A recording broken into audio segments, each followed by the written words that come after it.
In this video, we're going to talk about some essential ideas in getting your learning on track. The importance of recall, illusions of competence in learning, mini-testing, and the value of making mistakes.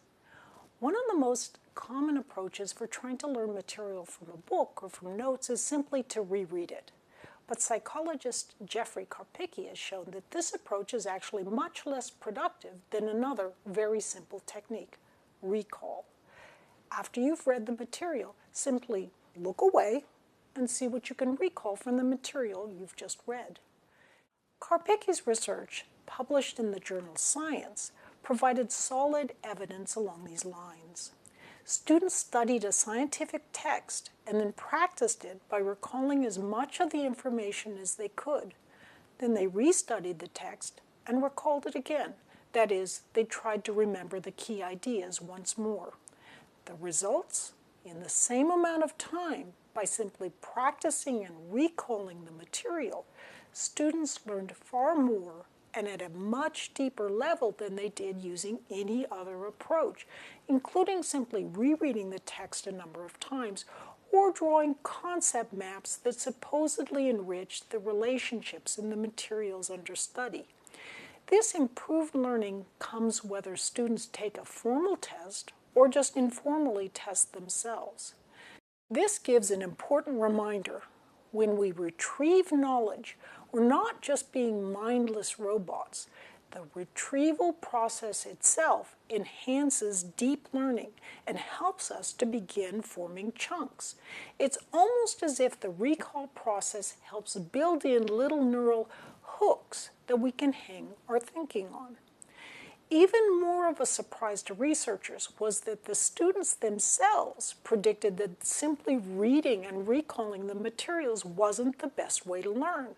They thought concept mapping, drawing diagrams that show the relationship between concepts, would be the best.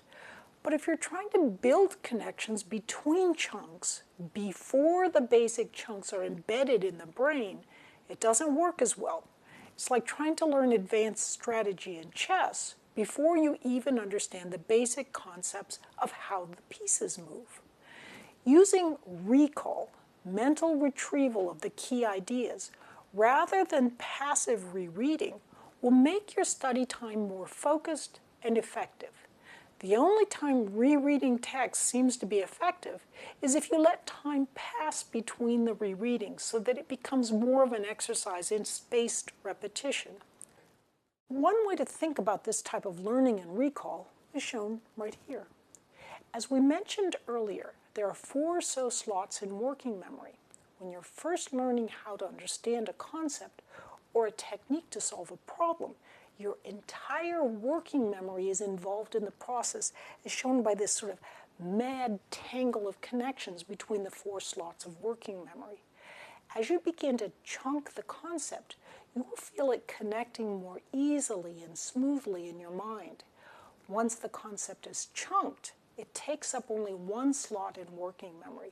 It simultaneously becomes one smooth strand that's easy to follow and to use to make new connections.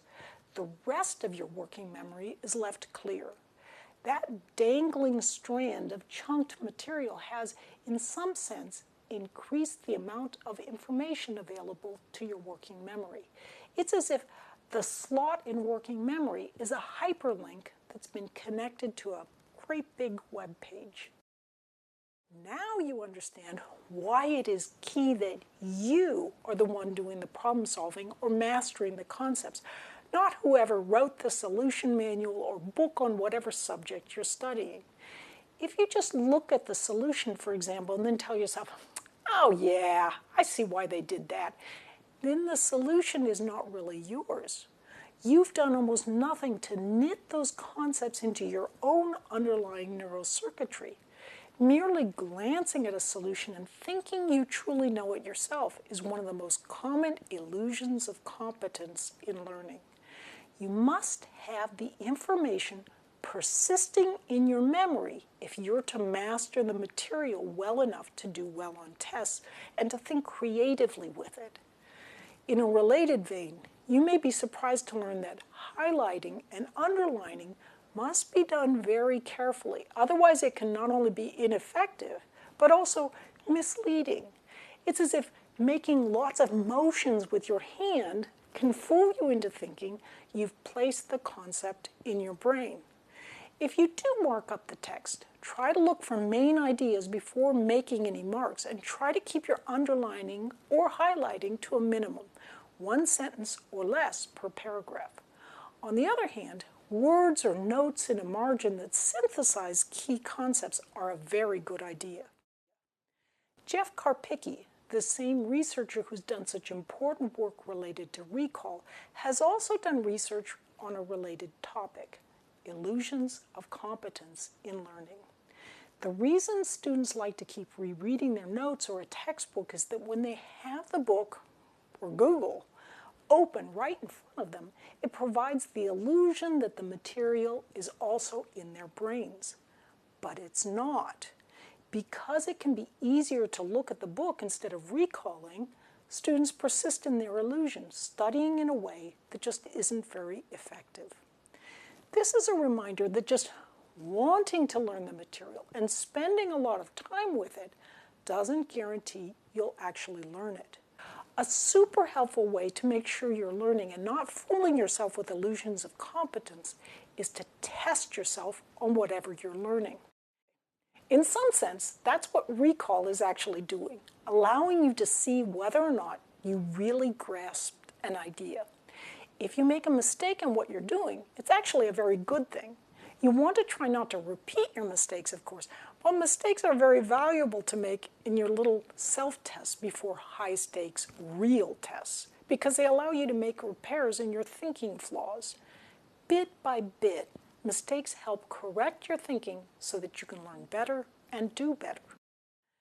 As you know now, recall is a powerful tool. But here's another tip. Recalling material when you're outside your usual place of study can also help you strengthen your grasp of the material. You don't realize it, but when you're learning something new, you can often take in subliminal cues from the room and the space around you at the time you were originally learning the material. This can throw you off when you take tests because you often take tests in a room that's different from the room you were learning in. By recalling and thinking about the material when you were in various physical environments, you become independent of the cues from any one given location. That helps you avoid the problem of the test room being different from where you originally learned the material. I'm Barbara Oakley. Thanks for learning about learning.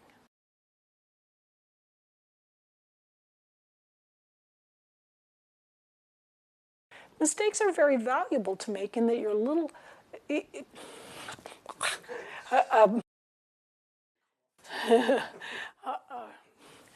okay, go back to the start of this one.